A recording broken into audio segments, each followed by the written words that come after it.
Hello दोस्तों, नमः शिवाय। दोस्तों, आज मैं आपको एक विशेष उपाय बताने जा रही हूँ जिसको अगर आपने कर लिया तो समझ लें आपकी पैसे की जो आर्थिक स्थिति है ना, पैसों की जो कमी है वो अवश्य दूर होगी। लेकिन कोई भी उपाय करो, कोई भी पूजा करो, श्रद्धा भक्ति विश्वास के साथ आप कार्य नहीं करेंगे तो कोई भी कार्य हो आपका पूर्ण नहीं होगा। तो सब प्रथम आप श्रद्धा भक्ति विश्वास के साथ कि जो मेम ने उपाय बताया तो अच्छा ही होगा, कहीं से देखकर ही बताया होगा, कहीं से पढ़कर ही बताया होगा। तो दोस्तों, उपाय मैं बताने जा रही हूँ आपको। कोई भी सबसे पहले आप सिद्ध मुहूर्त तलाश लें, कैलेंडर में देख लें, कोई भी सिद्ध मुहूर्त हो। आपको करना क्या है, आप ध्यान से लिख लें। 1.25 किलो लें चावल। कितना लेना है? 1.25 किलो चावल। और काला उड़द आधा किलो ले लें, 1.25 किलो ले लें। अपनी हैसियत अपनी सामर्थ्य के अनुसार आपको लेना है। और 16 गांठ वाली साबुत हल्दी। ये 3 आइटम हो गए, 1.25 किलो चावल, काला उड़द और 16 गांठ वाली साबुत हल्दी। अब आपको क्या करना है, एक मटका लाना है, कोरा मटका, छोटा सा लिया है, जितना ही सामान उसमें पड़ जाए, और उस मटके में भरकर आपको थोड़ी देर धूप में रख दें। और धूप में रखने के बाद उस मटके की आप पूजा कर लें। पहले सतिया बना दें उसमें और रोली लगा दें और चावल छिड़क दें। विधिवत जैसे पूजा करते हैं इष्ट देवता की, ऐसे उस मटके की पूजा कर लें। अब आपको क्या करना है, कोई ऐसी नदी के किनारे जाएं जो पानी बहता हो। सूखी नदी में नहीं जाना है, नदी बह रही हो, पानी बहता हो, या कोई नहर हो जहां पर पानी बहता हो। बात समझ में आ गई होगी। अब आपको नदी का किनारा, नहर का किनारा बहती हुई कोने पर बैठ जाना है और किसी पत्थर में बांधकर आपको क्या करना है, इस मटके को उसमें डुबो देना है। पत्थर में डोरे से बांध दें और डुबो दें। हो गया काम आपका। अब वहीं पर बैठकर आपको उस मिट्टी और मटके के पास आपको 7 दीपक जलाने, चाहे देसी घी के जला दें, चाहे सरसों के जला दें। लेकिन अब भगवान ने आपको देसी घी दिया तो देसी घी ही जलाएं आप। और 7 सिक्के रख दें, 1-1 रुपए के, 5-5 रुपए के, जो भी आपके पास हो। 7 तरह की मिठाई रख दें। अगर 7 तरह की मिठाई आपको नहीं मिलती है तो 7 मिठाई आप एक ही रख दें, चाहे बर्फी रख दें, चाहे रसगुल्ले रख दें, जो भी हो। और 7 रंग के फूल आपको रख देने। फिर आपको हाथ जोड़कर थोड़ी सी मिट्टी और जल लेना, वहीं से मटके के पास से बगल में जो आपने मटके को डुबोया है ना सामान डालकर, वहीं से थोड़ी सी मिट्टी लें, वहीं का थोड़ा सा जल ले लें।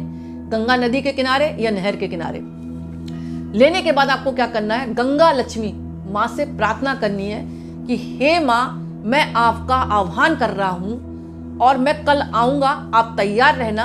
और मैं इस काम के लिए आपको अपने घर ले जा रहा हूँ ताकि मेरे घर में दरिद्रता दूर हो और आपका स्थायी निवास मेरे घर में बना रहे। तो माँ आप तैयार रहना, मैं आपको लेने आऊँगा। और थोड़े से वहाँ पर पीले चावल आप छिड़क दें, जैसे निमंत्रण देते हैं। और माँ, मेरे से कुछ भी गलती हुई हो उसको क्षमा करना। अब आपको क्या करना है, लगातार उस दिन से आपको 3 दिन तक वहां पर जाना। उस मटके के नीचे जो पत्थर से बांधकर आपने मटका रखा है ना, पत्थर मैंने इसलिए बोला ताकि वो मटका आपका खिसक ना जाए। और अगर बाय द वे किसी कारण वो खिसक भी गया या कोई धोने आया कपड़े खिसका दिया तो वहां की मिट्टी तो सुरक्षित है ना, इसलिए तो मिट्टी भी आपको ले सकते हो। अब आपको 3 दिन तक वहां पूजा करनी है। पूजा आप जानते ही हैं, जैसे करते हैं, दीपक जलाएं और फूल चढ़ाएं माँ को, मीठी कोई चीज चढ़ाएं और धूप दें। और माँ का कोई भी स्रोत आता है गंगा जी का, वो आपको पढ़ना है। मतलब लक्ष्मी जी किसका रूप है? गंगा जी का। गंगा जी किसका रूप है? लक्ष्मी जी का। यानी माँ एक है, नाम उनके अनेक है। चाहे कुछ भी कह लो, माँ दुर्गा कह लो, माँ काली कह लो, गंगा कह लो, लक्ष्मी कह लो। और कहने के बाद आपको क्षमा याचना करनी। जब 3 दिन पूरे हो जाए इस तरह आपको पूजा करने के बाद, तो आपको वहां पर लास्ट डे, जब तीसरा दिन हो, तब मीठा पान चढ़ाएं, वहां पर माँ को फिर प्रसाद चढ़ाएं और माँ से कहें आज वो दिन आ गया है माँ, हमारे घर आप स्थायी रूप से निवास करें, चले। अगर मटका सुरक्षित है तो उस मटके में से आपको 5 गांठ हल्दी की निकाल लेनी है और थोड़े से चावल निकाल लेने हैं और सफेद रंग की पोटली में आपको सतिया बनाकर रख देने हैं। दोस्तों, यहाँ एक सोचने वाली बात है, जो 5 आपने हल्दी की गांठ ली है और चावल लिए उस मटके से, तो वहीं से माता की जो नीचे से मिट्टी हो ना, गंगा नदी और जो नहर की, वहां से निकाल लें और थोड़ा सा मतलब गीली मिट्टी निकालें, वो भी इसमें पोटली में, सफेद रंग की पोटली में, मतलब 5 गांठ हल्दी की, और जो चावल आपने रखे थोड़े से निकाल लें और सफेद रंग की पोटली में और एक सतिया बनाकर आपको रखना है। कुल मिलाकर हल्दी की गांठ और चावल और मिट्टी और थोड़ा सा गीलापन है वो निकाल कर आपको रखना है। बात समझ में आ गई होगी। अब कहीं कहीं ऐसा होगा आपने मटका रखा तो वो गायब हो गया, ना तो हल्दी मिली आपको ना चावल मिले। तो जहां पर आपने मटका रखा था वहां की थोड़ी सी गीली मिट्टी लेकर सफेद रंग की पोटली में सतिया बनाकर रख दे।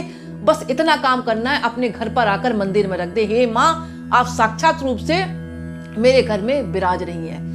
मुझे आशा है कि आप मेरे घर में स्थायी रूप से रहेंगी और मेरे घर में कभी भी धन की कमी नहीं रहेगी। और आप जो धन देंगी उस धन से मैं लोगों का कल्याण करूंगा, अच्छा करूंगा और अपने घर का पालन पोषण करूंगा। और मेरे हाथ से सदैव आपकी दुआएं निकलती रहेंगी। जैसे जो आपने मुझे दुआ है वही दुआ मैं लोगों के लिए निकालूंगा। अपनी वाणी से किसी को गलत नहीं बोलूंगा, अपने मन से किसी को गलत नहीं बोलूंगा। दोस्तों, आपने इतना उपाय कर लिया तो इस सफेद रंग की पोटली समझ लो जीवन में आपके वो उपलब्धियां लाएंगी जो आपने सोची भी नहीं होंगी। बस मेरी बात मानकर इस उपाय को आप जरूर करें, लेकिन श्रद्धा, भक्ति, विश्वास जरूर रखें। अगर आप सोचेंगे कुछ नहीं होगा, ये फालतू बातें, तो जीवन में कुछ भी नहीं होगा। तो दोस्तों, आज का वीडियो मैं ही समाप्त करती हूँ। पसंद आए तो लाइक करें और दूसरों को भी शेयर किया करें ताकि उनको भी फायदा मिले, क्योंकि फायदा उनका होगा तो आपको भी दुगना फायदा मिलेगा। मैंने क्या कहा, एक बीज करोड़ों बीज पैदा कर देता है, करोड़ों फल निकाल देता है एक पेड़ से। तो ये एक प्रकार की उपज है, जो आप बोएंगे वही आप काटेंगे। और कमेंट्स में नमः शिवाय